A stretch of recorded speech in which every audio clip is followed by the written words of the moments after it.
একটা গ্রামে শেখর নামের একটা 22 বছরের ছেলে ছিল।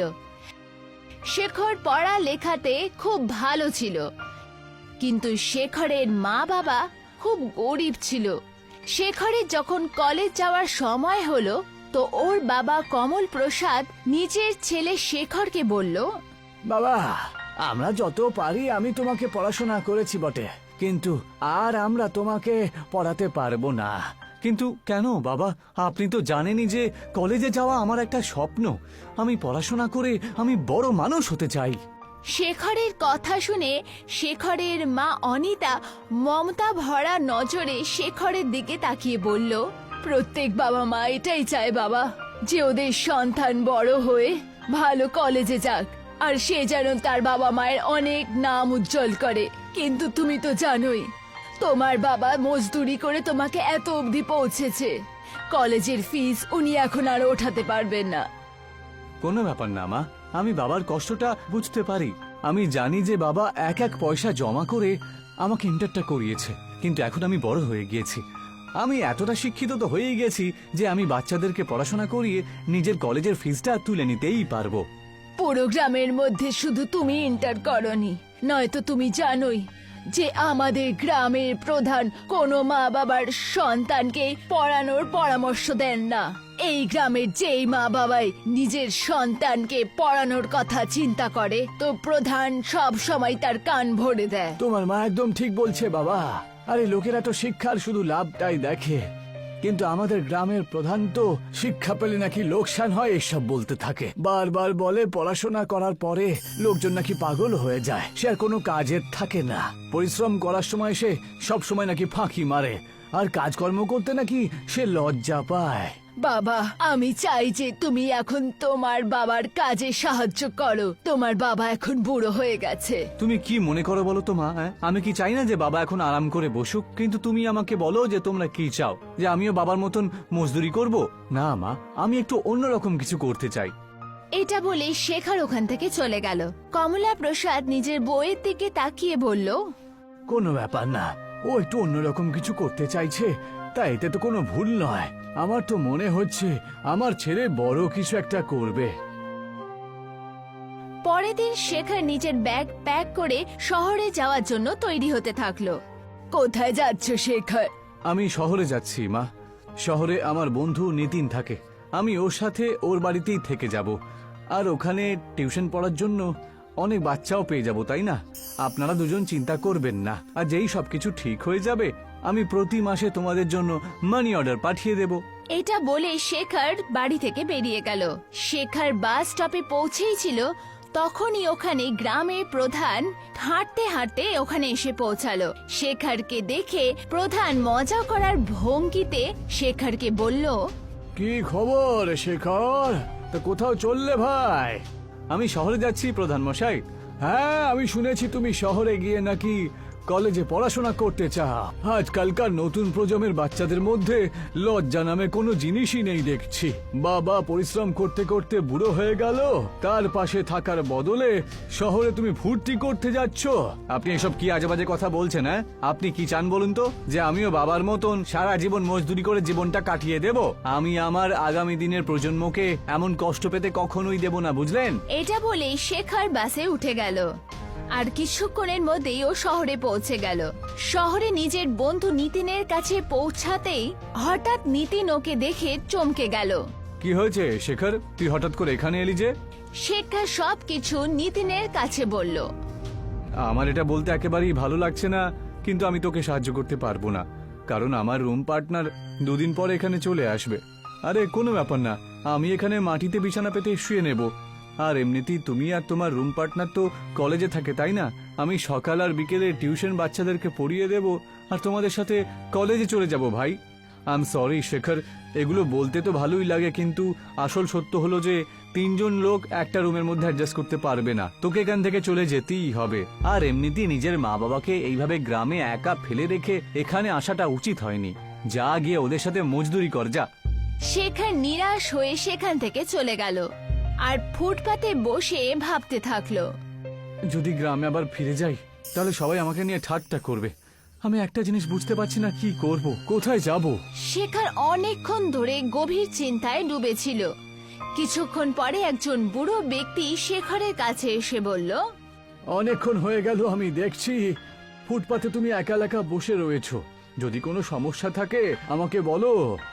শেখর যখন ওই বুড়োকে দেখলো তখন ওর মধ্যে নিজের বাবার ছায়া দেখতে পেল।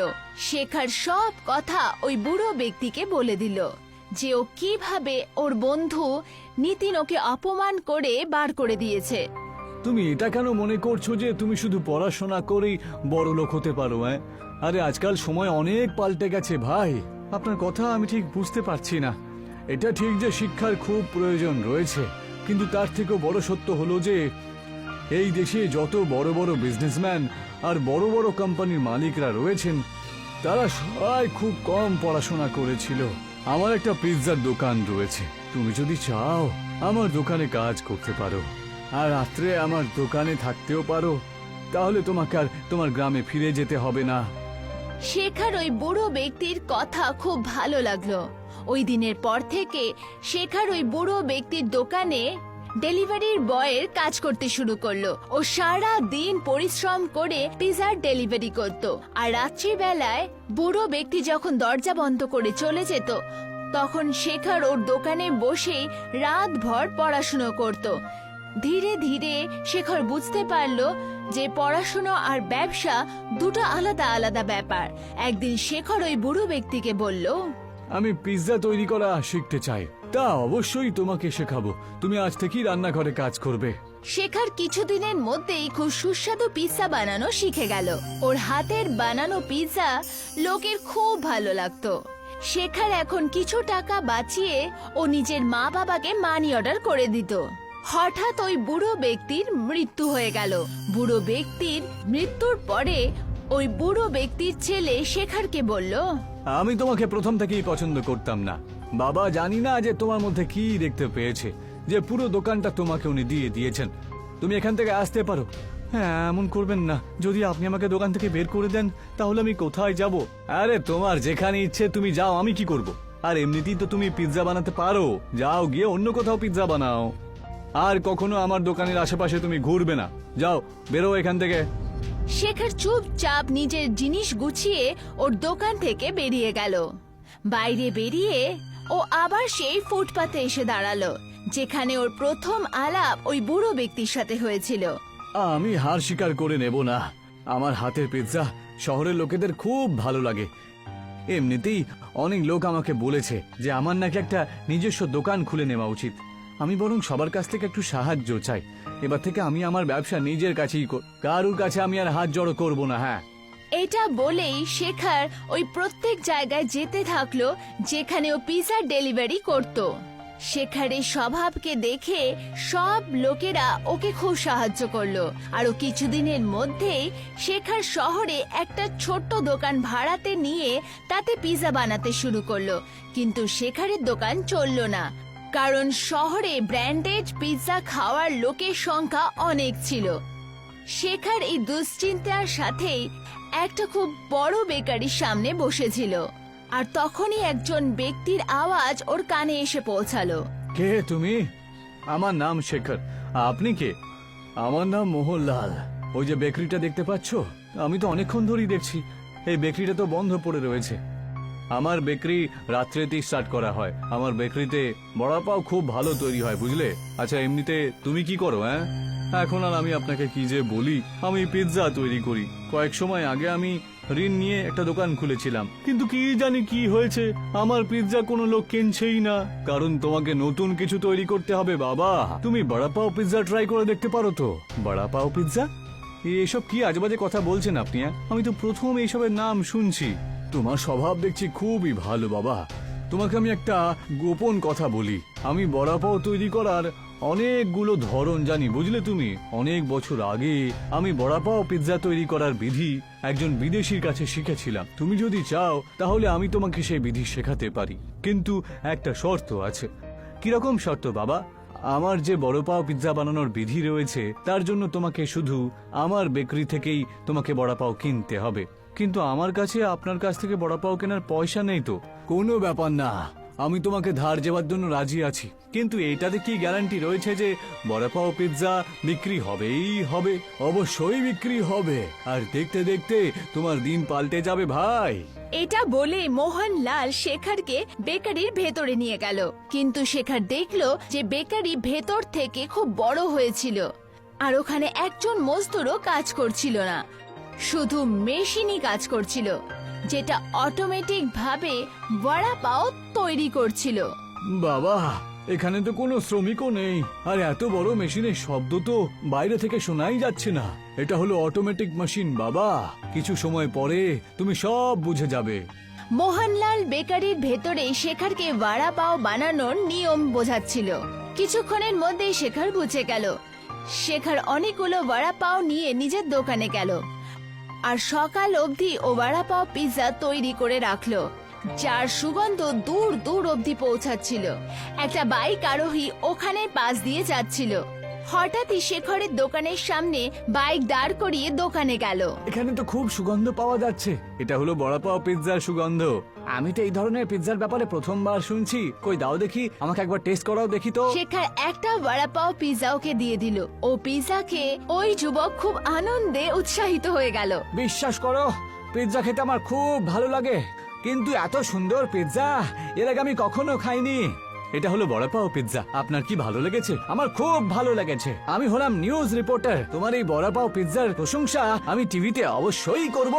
এটা বলে ওখান থেকে চলে গেল।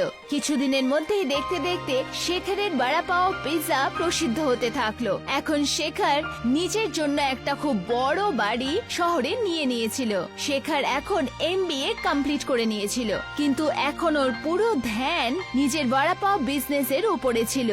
কিছুদিন পরে কোম্পানির মালিক শেখরকে এসে বলল, আমার নাম হলো এডওয়ার্ড, আমি আমেরিকাতে থাকি। আমি তোমার বড়া পাও পিৎজার প্রশংসা অনেক শুনেছি। আমি চাই আজ থেকে তুমি তোমার বড়া পাও পিৎজার ব্রাঞ্চ আমেরিকাতেও খোলো। আর আসল সত্য হলো যেটাই, আমি তোমার সাথে পার্টনারশিপ করতে চাই। এ তো আমার জন্য খুবই খুশির খবর। শেখর এডওয়ার্ডের সাথে পার্টনারশিপ করে দেখতে দেখতে শেখর বড়া পাওর পিৎজা ওয়ার্ল্ডে ফেমাস হয়ে গেল। কিছুদিনের মধ্যেই শেখর বেস্ট বিজনেসম্যানের অ্যাওয়ার্ড পেল। ওই অ্যাওয়ার্ড পাওয়ার খুশিতে শেখরের মা বাবা গ্রামের প্রধানের সাথে শেখরের কাছে এসে পৌঁছালো। আমার শুরু থেকে বিশ্বাস ছিল যে তুমি কিছু আলাদা আর বড় কিছু করবে। আমার নিজের চোখে বিশ্বাস করতে পারছি না যে তুমি এত বড় হয়ে গেছো বাবা। তোমার বাবা একদম ঠিক বলছে বাবা। আমি খুবই খুশি যে ওই রাতে তুমি আমার কথা শোনোনি। যদি তুমি আমার কথা শুনতে, তাহলে তুমি তোমার বাবার মতোই একটা মজদুর থাকতে। আমায় ক্ষমা করে দাও শেখর, আমি বুঝে গেছি যে যদি প্রতিভার সাথে শিক্ষাও জুড়ে যায় তাহলে তার মোকাবিলা আর কেউ করতে পারবে না। তুমি শুধু না, আমাদের গ্রামের, আমাদের দেশের নামও অনেক উজ্জ্বল করেছো। তোমাকে নিয়ে আমার গর্ব হয়। শেখর প্রধান আর নিজের মা বাবাকে বলল, আমার এই সফলতার পেছনে আমার মিত্র মোহনলাল বাবু আছেন। উনি যদি ওনার বেকারি থেকে আমাকে বড়া পাও না দিতেন, তাহলে আমি হয়তো এত বড় মানুষ কোনোদিনও হতাম না। আজও ওনার বেকারি থেকে পাওয়া বড়া পাও আমাদের কোম্পানিতে আসে। তাহলে তো তোমাকে ওনাকে ধন্যবাদ জানাতে হবে বাবা। আপনার এখানে আসার আগে তো ওনার কাছেই যেতে চাইছিলাম। তাহলে যাও বাবা, শুভ কাজে দেরি করো না তুমি। শেখর নিজের গাড়িতে ওই বেকারির কাছে পৌঁছালো। ও অনেক দিন পরে ওই বেকারির কাছে এলো। মোহনলাল অনেক দিন ধরে শেখরের কাছে পেমেন্টও চায়নি, কিন্তু শেখর দেখলো ওই বেকারির কাছে কেউই ছিল না। ওই বেকারি বন্ধ হয়েছিল। শেখর অবাক হয়ে ওই বন্ধ হয়ে যাওয়া বেকারির দিকে তাকিয়ে থাকলো, আর তখনই একজন ব্যক্তির আওয়াজ ওর কানে এলো। কে দেখছো? আমার নাম শেখর। এমনিতে এই সময়ে মোহনলাল বাবু বেকারির সামনেই তো থাকেন, কিন্তু জানি না ওনার বেকারিটা তো বন্ধ রয়েছে। এসব তুমি কি আজেবাজে কথা বলছো? এই বেকারিটা তো কত বছর হয়ে গেল বন্ধ হয়ে রয়েছে। আর যে মোহনলাল বাবুর কথা তুমি বলছো, সে তো অনেক বছর আগে এখানে থাকতেন। কি বলতে চাইছেন আপনি? আরে মোহনলাল বাবু 1950-এর দশকে এই বেকারির মালিক ছিলেন। আপনি কে? আরে আমি সাফ সাফাই করা একজন কর্মচারী গো। এটা বলতে ওই ব্যক্তি চেক বার করে শেখরকে দিল। কয়েক মাস হয়ে গেল এই চেকটা আমি দেখছি যেখানে পড়ে রয়েছে। এখানে কোনো শেখর নামের মানুষের সিগনেচার রয়েছে। তা তুমি কি সেই মানুষ নাকি? হ্যাঁ, সেই আমি। আরে তোমার কি মাথাটা ঠিক আছে? তুমি এমন একজন মানুষের নামে চেক কেটে ফেলে দিচ্ছ যে পৃথিবী থেকে 70-80 বছর আগেই চলে গেছেন। এটা বলেই ও চলে গেল। শেখর এখন সব ব্যাপার বুঝে গেছিল। ও বুঝেছিল যে হয়তো সেই বড়া পাও যেই বড়া পাওয়ের ও পিৎজা বানাচ্ছিল সেটা চমৎকারই ছিল। শেখর হাসতে হাসতে চুপচাপ ওখান থেকে চলে গেল, কিন্তু ও এখনো বড়া পাও পিৎজা বানানোর জন্য প্রসিদ্ধ ছিল।